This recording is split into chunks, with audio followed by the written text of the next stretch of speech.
नमस्कार, आदाब। आप देख रहे हैं सिटी नेशनल न्यूज़। आज हम खड़े शुक्लागंज के मनोहर नगर क्षेत्र में, जहां हमारे साथ इस वक्त मौजूद है कांग्रेस अल्पसंख्यक कमेटी के फैज फारूकी जिला अध्यक्ष जी, और हमारे साथ मौजूद है संजय सिंह, महासचिव प्रशासन का नगर कांग्रेस कमेटी के जिला कांग्रेस कमेटी के अध्यक्ष हैं। आइए इनसे हम बातचीत करते हैं। तो सर, सबसे पहले हम आपका नाम जानना चाहेंगे। जी, मैं फैज फारूकी, अल्पसंख्यक जिला अध्यक्ष कांग्रेस पार्टी। तो सर, इस बार जो चुनावी दंगल चल रहा है यूपी में 2022 का, कांग्रेस पार्टी को आप किस प्रकार देख रहे हैं? कांग्रेस पार्टी को मजबूत स्थिति में देखते हैं, क्योंकि 2012 में हमारे पास 13.25% वोट बैंक था, जब प्रियंका जी सक्रिय नहीं थी, यूपी में कोई प्रभारी नहीं था और ठेकेदारी प्रथा था। अब प्रियंका जी सक्रिय हैं, जनता के मुद्दे की लड़ाई लड़ रही है। आज बूथ से लेकर न्याय स्तर से लेकर हर ब्लॉक में हमारा संगठन है। तो 13.25% जो हमारा 2012 में था, तो संगठन होने के बाद हमारा वोट बैंक रहेगा। अब 30%, 31% में फुल बहुमत की सरकार बन जाती है। तो कांग्रेस पार्टी के साथ हर बिरादरी, हर जात का आदमी जुड़ा हुआ है, न कि जैसे कुछ लोग दावा करते हैं कि हमारे पास यादव वोट बैंक है। यादव वोट बैंक कितना? 5% यादव वोट बैंक है। तो 5% यादव वोट बैंक भी आधा बीजेपी में जा चुका है।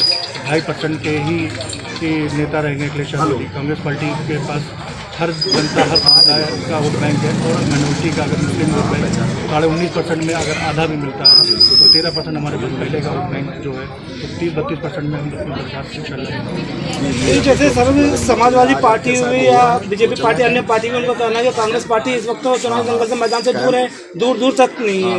जनता के हक की लड़ाई रोड पे कौन लड़ता दिख रहा है? संघर्ष जनता के लिए कौन करता दिख रहा है? अगर जनता की लड़ाई कांग्रेस पार्टी लड़ रही है, तो जनता भी कांग्रेस पार्टी समर्थन कर रही है। कांग्रेस पार्टी का अगर जनाधार न होता, तो आज हम 3-3, 4-4 दिन के शॉर्ट नोटिस पे 1-1, 1.5 लाख लोगों की मीटिंग का आयोजन कर रहे हैं। 1-1, 1.5 लाख की जनसभा हो रही है। प्रियंका जी की जितनी रैली देख ली, किसी रैली में 1 लाख से कम की भीड़ नहीं। तो ये भीड़ ही आने वाले टाइम पे जवाब देगी किसकी सरकार। अभी हमारी हाल ही में आपकी कांग्रेस की जो जिला महासचिव हैं उषा राणा जी, उनसे भी हमारी मुलाकात हुई थी।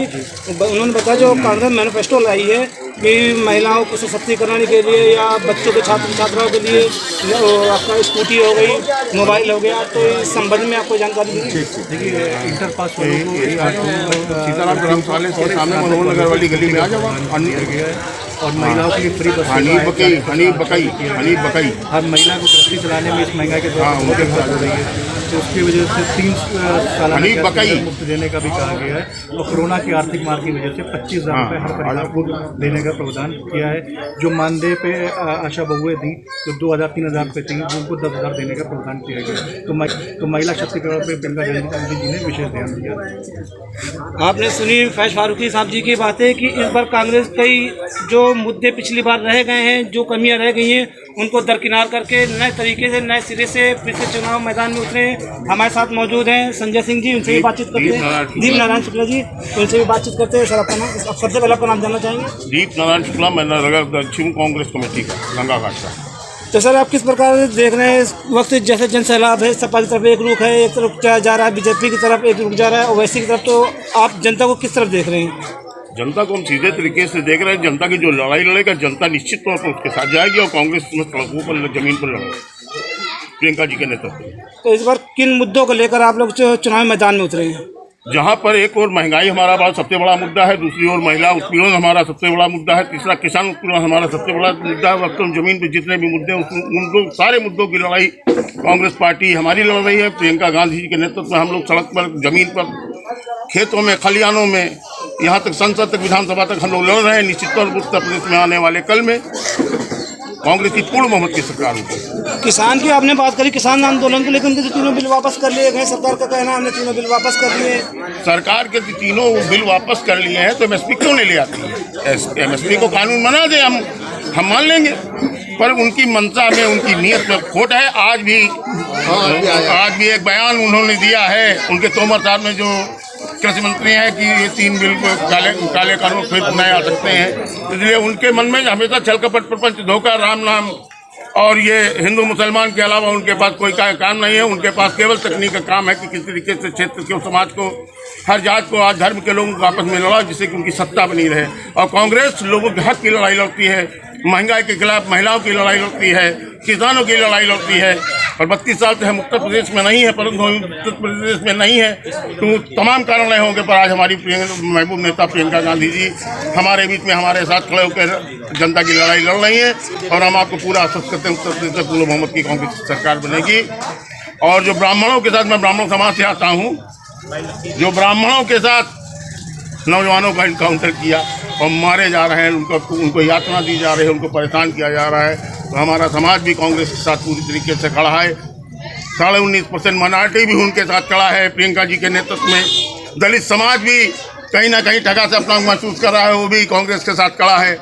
ओबीसी के हमारे बड़े नेता, हमारे बड़े लोग हमारे बीच में रामकिशोर पाल जी ओबीसी के नेता हैं, राजनाथ प्रजापति जी हमारे जिले के ओबीसी के नेता हैं, ये सब लोग भी हमारे साथ हैं। निश्चित तौर पर हमारे साथ समाज के हर जाति, हर धर्म, हर मजहब के लोग कांग्रेस के साथ आज पुनः 32 साल बाद पुनः जुड़ने के लिए तैयार हैं और कांग्रेस के लिए हर बलिदान देने के तैयार है। तो हमें पूर्ण विश्वास उत्तर प्रदेश में पुनः कांग्रेस की एक बार सरकार बनेगी, पूर्ण बहुमत की, ऐसी हम लोग आशा करते हैं। तो जैसा आपने सुना, आंकड़े के हिसाब से बात करेंगे कि समाजवादी और बीजेपी सिर्फ एक भ्रम फैला रही है कांग्रेस पार्टी और प्रियंका गांधी जी की सटीकता तो देखते हुए। अब जैसे आप देखिए, जब CNRC का मैटर था तब अखिलेश यादव जी कहीं नजर नहीं आए। आगरा में अरुण वाल्मीकि का मैटर हुआ, अखिलेश यादव जी कहीं नजर नहीं आए। लखीमपुर खीरी का मैटर होता है तो अखिलेश यादव जी रात में ट्वीट करते हैं कि सुबह मैं जाऊंगा। एक महिला होने के बाद दिल्ली से प्रियंका जी रात में आती हैं और रात ही में अखिलेश जो है लखीमपुर के लिए निकल जाती हैं। लेकिन लखनऊ में रहते हुए पूर्व मुख्यमंत्री जी रात में नहीं जाते, दूसरे दिन सुबह ट्वीट करते हैं कि हम दूसरे दिन सुबह जाएंगे। और जाने के अलावा भी उन्होंने ट्वीट किया और घर के बाहर गिरफ्तारी दे दी। उसके बाद 3:30 बजे के बाद इको गार्डन से छूट के फिर दोबारा घर पहुंच गए। क्या 3:30 बजे के बाद लखीमपुर का रास्ता नहीं तय हो सकता था? जब एक महिला रात में जा सकती थी तो क्या यादव जी रात में दोबारा नहीं जा सकते थे? उस दिन के अलावा जब दोबारा वो लखीमपुर का रुख उन्होंने नहीं किया। उसके अलावा जितनी भी जनता के मुद्दों की लड़ाई हो, इस टाइम कांग्रेस पार्टी लड़ रही है।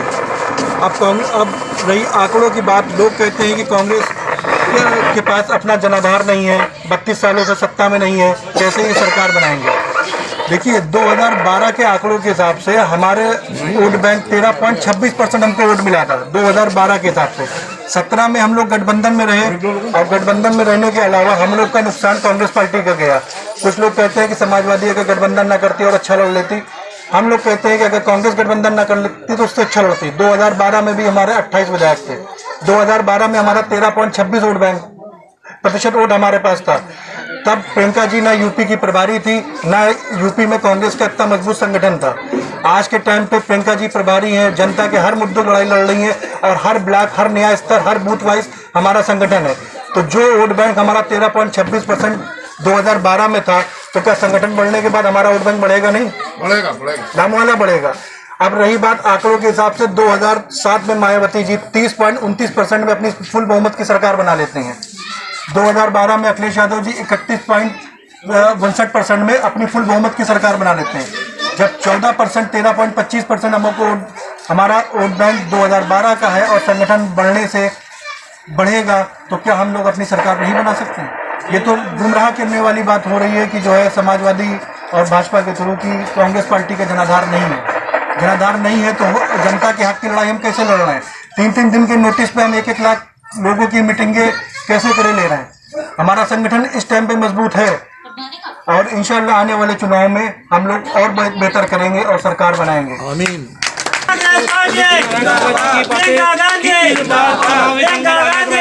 लोगों को जैसा पार्टियों का कहना है कि कांग्रेस इस बार मैदान में नहीं है, तो आने वाला वक्त और आने वाला कल बताएगा कि कौन सी पार्टी रहती है और कौन सी पार्टी उतरती है।